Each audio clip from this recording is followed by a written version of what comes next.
Welcome to Hochoka Podcast. If we keep everything in balance, we are in harmony with ourselves and are at peace, said Lakota holy man Frank Foolscrow. A key component of balance at St. Joe's is our Counseling Services Department. Today, we'll look at their work through an Indigenous lens. Hello, Mitakiepi, and welcome to Hochoka here at the center of St. Joseph's Indian School's campus. I am Scott Wooster, your Hochoka host. Today we're joined once again by Dr. Melody Nadu. We talked with her earlier this season about developing an Indigenous evaluation framework for our programs. Our counseling services area is one of the facets of our programming. Dr. Mel recently visited there and spoke with Counseling Services Director Robin Connect. We'll learn about what they talked about today. Welcome back, Dr. Mel. Thank you. And welcome, Robin. Thank you, Scott.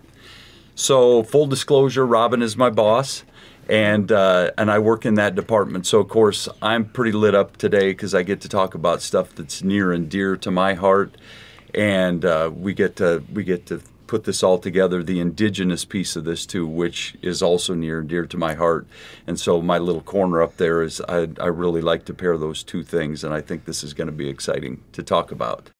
You both met each other recently, and you were able to walk around the Counseling Services Department, talk about it, went to the Equine Center, saw where the sweat lodge was. You've seen our campus. Robin gave you a tour through what we call our counseling services. The horses are part of that. What were your impressions that you saw coming to campus and meeting her and our Counseling Services Department? Well, I think the first thing that really struck me is the length of time everybody's been engaged in this process. So you have a very large team. I think you said 10. And I don't know if you added up the numbers of not a total number of Yeah. years. No, not a total. But that would be interesting because you know, with our team, we do that. We'll say we have this many years of experience as a collective. You guys are definitely winning the race on that. Lots of years of experience, and so it was fun just to hear that. I think your newest employee was 5 years, was it? we have an intern who's just 1 year in. Oh, 1 year, yep, intern. But then the full-time employees is like five all the way up to 30? Yeah, well, 30? Scott and I, just between you and I, we have 50. Yeah. Yep, and that's two of the 10. So I was really, really impressed with that, and just hearing the growth over time and the initiatives that have occurred since since your time here, and just hearing how much things have changed over that time. And what really struck me through our conversations, there was a few things that struck me, but one of the things is that you really have a handle on self-care, which is so important when it comes to counseling, because I work with a couple of counselors that work in our Indigenous Health PhD program, and in working with them and hearing about the work that they've done, one of my faculty has looked at what they call secondary trauma that can happen just from talking to people who have been traumatized. And so counselors really have to learn how to, if not, they experience a very high level of burnout. That's clearly not happening here because the people have been engaged for so long. So that was one of the things that was that I found really interesting with our conversation, is how your team has managed to take care of one another and provide space and come up with processes of like, how do we separate work from home, and really being mindful of that. So there was a few things that impressed me, but that was a couple of them. Excellent. And Robin, just to take a step back, because I want to make sure that our viewers know exactly what we do here in the Counseling Services Department. Thumbnail sketch, what do we do? And we could spend days talking about it. But Okay, so we provide individual counseling services for students on campus. Our counselors work very directly with families to make sure that families are part of all decisions that are made regarding their student. We provide mental health services in the form of individual therapy, group therapy. We have a contracted psychologist that comes to campus and provides academic testing and referrals in that way. We also have a pediatric psychiatrist that we work with that comes to campus 3 times a month that helps with medication management. That is very, very brief because what we do is so much more than just those services. It's really about relationships. It's about fostering the way for our students to learn to advocate for themselves as they grow up and leave St. Joe's and move on to their next chapter. It's about supporting each other, having a team that can support each other through tough times, but also in the happy times. And, there's many different areas involved with the counseling department, but that's the brief version. What can you tell us about what you might bring in terms of an Indigenous lens to that? And you can jump in at any time with what we're doing already, because I think it's pretty impressive. No, it really is. With your introduction, some of the things that, like with the equine therapy, and just, we toured that facility and looking at the initiatives there and what's occurred from that and what's happened from that has such a profound impact, even from through a cultural lens and from the cultural worldview, if you will, the importance of horses to Native people. And it's almost like, what did I say when we were over there? It's almost like what's being done here is the building of that relationship, that historical relationship, because many of the children haven't had experiences with horses. And so now they're but historically the people have. But because of things that have happened with community and colonization and so forth, that relationship has been severed to an extent.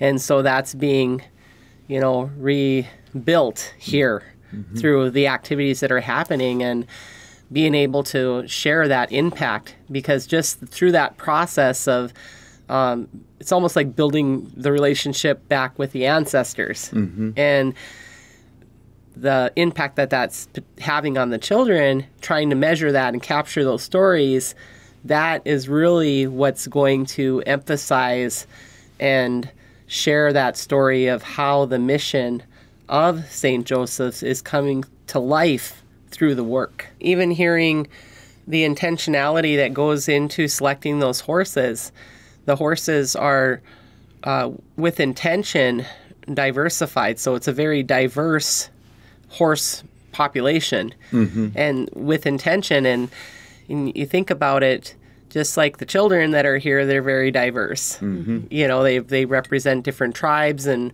different cultures and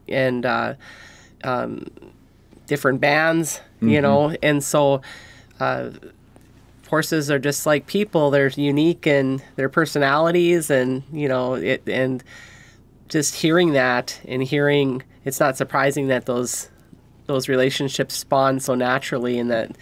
But I just really appreciate the intention that goes into like really diversifying the different types of horses that are here and what they've done and the experiences that they've had. It's really fascinating. I'm going to pivot away from the horses a little bit and just talk a little bit more about the Indigenous impact of what we do in counseling and those kinds of things. What else are we doing with that, through that Indigenous lens? I think making sure that every counselor has kind of that knowledge base to incorporate any type of culture that they can into their sessions.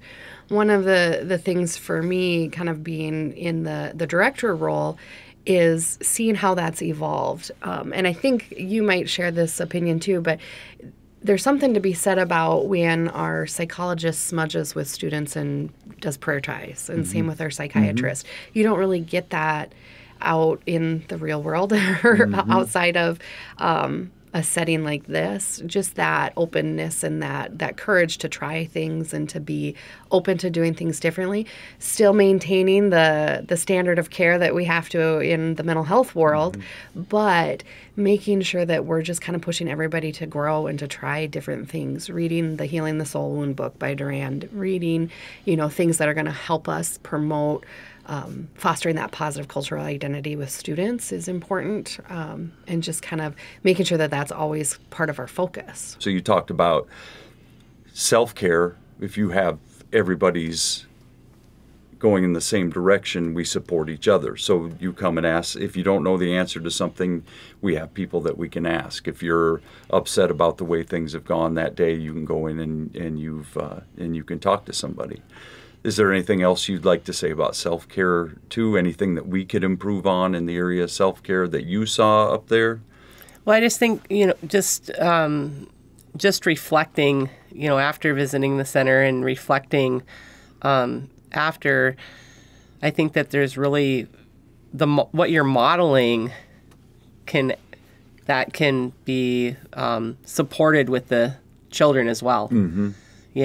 And really thinking about the impact that they potentially have on each other, and how can those activities or spaces for self-care be more widely institutionalized and normalized. I know with another initiative that I was working on, they said even just that something as simple as for students just to have a place to go and smudge in, like if they wanted to, and you're talking about how they're doing that with the counselors, which is great. Anytime you start with prayer and smudge, good things follow. So just, I think it's more on that process of how things are carried out and done. But yeah, lots of exciting initiatives. And when we were touring the equine center, just talking about that vision of potentially having like a medicine garden out there right next to the sweat with the different medicines. And things kind of came full circle with the health center. Yep. And it's like, well, that could actually translate into having those medicines and having those teas. So that having fresh, medicines and teas, and then like translating that with the children to say, okay, this is what, like you just said, the live classroom. So all of these things are happening at some level, and then the vision's there, but then being able to move towards those initiatives with intention, and then really measuring that impact of that holistic impact of how are we collectively impacting, physical, emotional, the heart. I love that the heart is in the mission, which is, the center of everything that we do is the heart, so lots of great opportunities. I see no shortage of opportunities for the things that you're doing now, and then the vision that you all have for the future. It's, you're really going in a positive direction, which is really powerful. Yeah. I'm struck, as you said that, you talked about the medicine garden. Is that what it's called out there? Or will be called? They're going into planting. What will be out there? Because, I mean, to me, that's kind of that's an embodiment of, a living, symbolic embodiment of what we're talking about, the holistic piece of this. And Lorraine and Joe have been part of those conversations to have flat cedar and sage, and you had brought up peppermint, and having, other types of herbs on that walk path so that we can access those and use those. And and I think, even having those conversations with your stakeholders, the students themselves, the families, because there's going to be people that are knowledgeable in that, and they'll be like, hey, this would be a good thing to have on site for even for colds, like I said. They have medicine that they just go harvest right here in the region to deal with colds, and it's like, what if we had that right here? That'd be amazing. Absolutely. And so I think that the medicines, they're not only the medicines are, they impact us holistically. And so just a beautiful opportunity to inform that can actually have impact across the campus. So what I have a feeling I know, I'm curious what you would say to this, but what's the impact if you're doing this right in a holistic way? Well, I think it's really important that you're capturing those stories of the very individuals that you're working with. And that's going to show the impact of the services that you have, and that all the resources that you're sharing with these students and the children. You shared a couple of examples. Might want to share one of those that when we were visiting. Yeah, absolutely. I think it speaks volumes when a former student reaches out to a counselor that they've worked with when they were here in grade school or high school, and says things like, "Hey, can you help me? I want to meet with somebody in my community, kind of like how I met with you." And it's hard sometimes because students didn't see what they did here as counseling, because we do a nice job, I think, of taking that stigma away from mental health. And so when they graduate and leave St. Joe's and reach out, they're like, what I did in your office was really helpful, or what I was able to do with St. Joe's was really helpful. How can I find that again? And connecting former students with resources is important. I think it also is a good way to show that even the day-to-day things that we do have a lasting impact, and students feel connected. Scott, I know you've had lots of former students that'll stop by and visit, and it just speaks volumes to that relationship that you've developed or that the counselors have developed with former students, that we are that place that they can reach to when they need a little extra help, and we're here for them.